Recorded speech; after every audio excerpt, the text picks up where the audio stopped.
soir, bilan estival en demi-teinte dans les gîtes et chambres d'hôtes du Lot. Un petit tour et puis s'en va, le tour de l'avenir à traverser l'Aveyron aujourd'hui. Et puis résidence théâtrale à Concotte dans le Lot. Christiane Perrin héberge des touristes en chambre d'hôte depuis 5 ans dans la vallée du Lot. Malgré un début de saison morose dû aux conditions météo déplorables, cette forme d'accueil semble avoir bien tiré son épingle du jeu. Christiane explique ce succès par la soif de contact des vacanciers. Les gens ont besoin de communiquer, il faut que je sois disponible, il faut que je sois à leur écoute.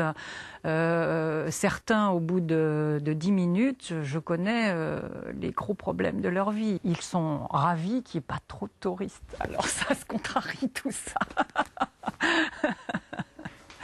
Christiane a loué ses chambres presque tout l'été à une clientèle belge. Les Espagnols sont venus aussi en nombre dans le Lot, contrairement aux Anglais et aux Américains que le cours élevé de l'euro a manifestement découragé.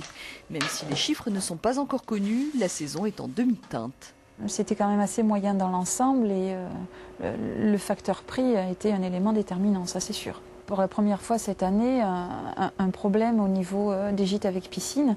Les propriétaires, ils ont dû faire des tarifs promotionnels avec des réductions jusqu'à moins 20, moins 30% pour la période début juillet, fin août, parce que arrivé à fin juin, c'était pas loué.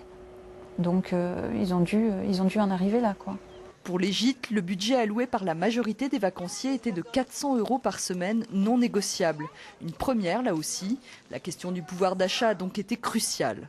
Les grandes conséquences en termes de fréquentation touristique, c'est qu'il y a un recentrage finalement de la consommation sur l'hébergement et une baisse, ou en tout cas les gens calculent beaucoup plus leur budget pour les sorties, les visites, etc. et privilégient des sorties gratuites, des visites gratuites et puis les fêtes de village, les marchés, etc. Au mois d'août, heureusement, les réservations ont été nombreuses jusqu'à la dernière semaine et l'affluence réelle. Les professionnels ont donc retrouvé le moral, d'autant que dans le Lot, 50% de la fréquentation touristique a lieu hors période estivale. Et l'arrière-saison s'annonce prometteuse.